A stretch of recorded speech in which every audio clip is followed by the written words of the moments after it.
안녕하세요. 아맞다 여러분. 올리입니다. 식약처 시험 자료실에 보면 자격시험 예시 문항이 있어요. 몇 문제 되지도 않고 문제가 간단해 보인다고요? 하지만 이 예시 문항에서 지금까지 시험 출제가 많이 되었습니다. 오늘 함께 풀어보는 시간을 가져볼까요? 1번 몸풀기예요. 화장품 표시 광고 시의 준수사항입니다. 문항 내용이 아주 상식적인 내용이에요. 1번 문항 먼저 보실까요? 최고 또는 최상 등 배타성을 띠는 표현의 표시 광고를 하지 말 것. 최고, 최상이라는 표현은 1등 제품에만 붙는 말이죠. 지구상에서 내 제품이 가장 뛰어난 제품이라고 누가 감히 말할 수 있겠습니까? 말을 한다고 해도요, 이렇게 표시 광고를 하시려면 객관적 근거를 누가 봐도 고개를 끄덕거릴 정도로 충분히 제시해야 합니다. 따라서 그런 경우는 좀 사용하기 어렵다고 봐야겠죠. 최고 최상이라는 단어를요. 그래서 사용할 수 없습니다. 2번 의사, 치과의사, 한의사, 약사 등이 광고 대상을 지정, 공인, 추천하지 말 것. 화장품을 의사, 약사 같은 전문가들이 추천한다고 하면 소비자들이 혹할 수 있죠. 이 표현을 쓰고 싶습니다. 하지만 의약품으로 오인할 우려가 있으니까 사용하시면 안 돼요.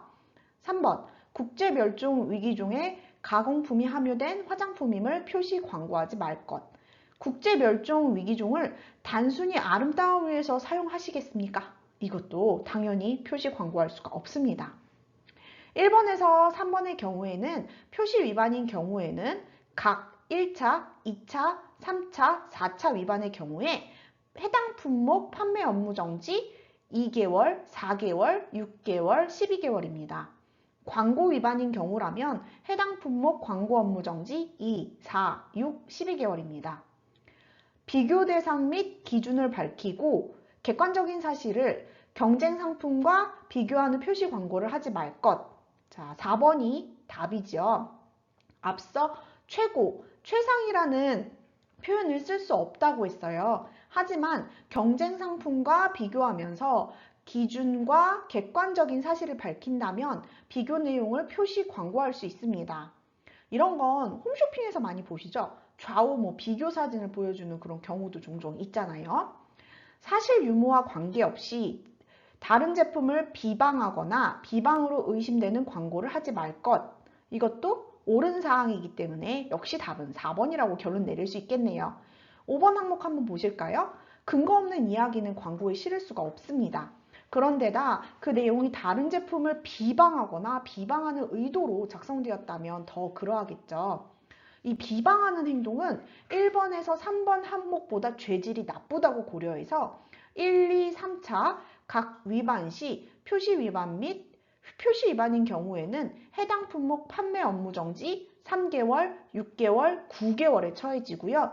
광고 위반인 경우라면 해당 품목 광고 업무 정지 3개월, 6개월, 9개월입니다. 네, 이 문제의 답은 다시 봐도 4번이네요. 가볍게 맞춰보고 다음 문제로 넘어가 보겠습니다. 더 자세한 화장품 표시 광고 준수 사항은 아맞다 시크릿 노트 4.5 단원 제품 안내 211쪽을 참고하시기 바랄게요. 문제에 제시되어 있지 않은 그 이외의 경우에 대해서도 표시 광고 관련 행정처분이 소개되어 있습니다. 다음은 2번 문제, 개인정보보호법입니다. 요즘 개인정보가 사회적으로 많이 중요해지고 있어요. 맞춤형 화장품 조제관리사도 고객의 개인정보를 관리하는 일을 하기 때문에 출제 주요 예상 문제라고 생각합니다. 문제의 앞부분은 눈으로 대충 빨리 읽어주세요. 뒷부분에 주목해 주실까요? 뒷부분에 뭐라고 되어 있죠? 개인정보보호법에 따라 고객에게 반드시 알려야 하는 사항. 뭘 골라야 할까요? 바로 개인정보를 제공받는 자, 그리고 제공하는 개인정보의 항목, 개인정보의 이용 목적입니다. 이 외에도 개인정보의 보유 및 이용기간, 동의를 거부할 권리가 있다는 사실, 동의를 거부한다면 그에 따른 불이익이 있을 수 있잖아요. 그럴 때 그 불이익이 있는 경우라면 그 불이익의 내용도 알려야 합니다. 이를 위반하는 경우에는 3천만 원 이하의 과태료에 처해져요. 개인정보보호법은 맞춤형 화장품 조제관리사 시험을 준비하시는 양이 좀 적은 편이에요. 부담이 좀 적으시죠? 그래도 꼼꼼하게 보시기 바랍니다. 이것도 아마따 시크릿 노트 1, 2단원 개인정보보호법을 보시면 자세히 보실 수 있으니까요. 36쪽을 참고해 보세요. 3번 문제입니다. 화장품 포장 표시 기준 및 방법이에요. 이 부분은 좀 꼼꼼하게 외우셔야 돼요. 첫 번째, 1번 볼까요? 전 성분을 표시하는 글자 크기는 10포인트 이상으로 한다. 틀렸습니다. 전 성분을 표시하는 글자 크기는 5포인트 이상으로 합니다. 10포인트 이상으로 한다면 잘 보여서 좋겠지만 용기의 자리가 많이 부족하겠죠? 2번, 제조 과정 중 제거되어 최종 제품에 남아있지 않은 성분도 표시한다. 틀렸죠? 최종 제품에 남아있지 않은 성분은 표시하지 않습니다. 이 부분은 기출된 문제예요. 3번 기출된 문제니까 이 수치까지 정확하게 기억하세요. 내용량이 50g이 아니죠? 60g이 아니죠? 50g 기준입니다. 50g 또는 50ml 이하인 제품은 전성분 표시 대상에서 제외할 수 있습니다. 60이 아니라 50이에요. 4번, 혼합 원료는 개별 성분의 명칭으로 표기하고 1% 이하로 사용된 성분만 착향제, 착색제 순서에 상관없이 기재 표시합니다. 근데 여기 뭐라고 되어 있죠? 2%라고 되어 있어요. 그러니까 틀린 거죠. 1%로 바꿔주셔야 돼요. 자, 1번에서 4번 다 틀렸습니다. 5번이 맞는 내용입니다. pH 조절 목적으로 사용되는 성분은 그 성분을 표시하는 대신 중화 반응의 생성물로 표시할 수 있습니다. 여기 적혀 있는 5가지 문항 외에도 여러 가지 알아두셔야 할 사항이 있는데요. 사용된 함량이 많은 것부터 기재하고 표시해야 된다는 거, 그리고 색조 화장용, 눈 화장용, 두발 염색용, 손발톱용 제품류의 경우에는 호수별 착색제가 다르게 사용된 경우 플러스, 마이너스 또는 이 플러스, 마이너스의 표시 다음에 사용된 모든 착색제의 성분을 함께 기재 표시합니다. 착향제는 향료로 표기하고 향료 중에 알레르기 유발 성분이 있다면 해당 성분의 명칭을 기재하고 표기합니다. 성분을 기재 표시할 경우 영업자의 정당한 이익을 현저히 침해할 우려가 있다면 식약처장에게 그 근거 자료를 제출하고 인정하는 경우라면 기타 성분으로 기재 표기가 가능합니다. 따라서 이 문제의 정답은 5번입니다. 3번 문제가 넘어갔고요. 이제 4번 문제입니다. 미백 기능성 화장품의 전성분을 보고 함유량 범위를 결정해 보는 건데요. 전성분 표기제에서는 사용 함량이 많은 순서로 기재한다는 거 아시죠? 여기서 미백 기능성 성분은 당나무 추출물입니다. 당나무 추출물은 티로시나제 활성을 억제하여 피부 미백에 도움을 주는 성분인데요. 사용 함량이 최대 2%입니다. 2%. 그리고 페녹시 에탄올이 여기 눈에 띄네요. 페녹시 에탄올, 이건 보존제잖아요. 이건 보존제로서 최대 함량이 1%입니다.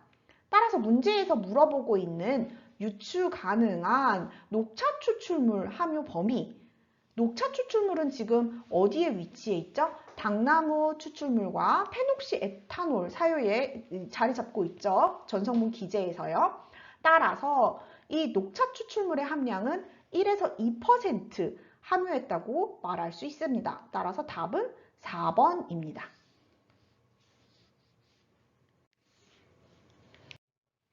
자, 5번 문제 같이 보시죠. 자, 이런 종류의 문제를 맞춤형 화장품 조제관리 시험에서는 좋아합니다. 되게 길죠? 전성분을 보고 주의사항이나 함량을 계산해 보는 거죠.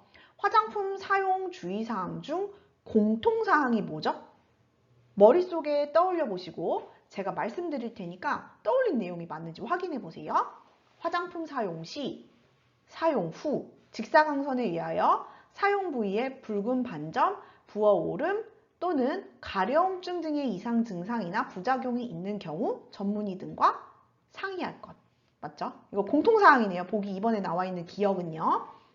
그 다음 상처가 있는 부위 등에는 사용을 자제할 것.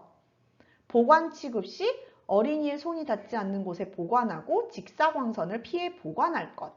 지금 말씀드린 사항은 화장품의 공통주의사항입니다.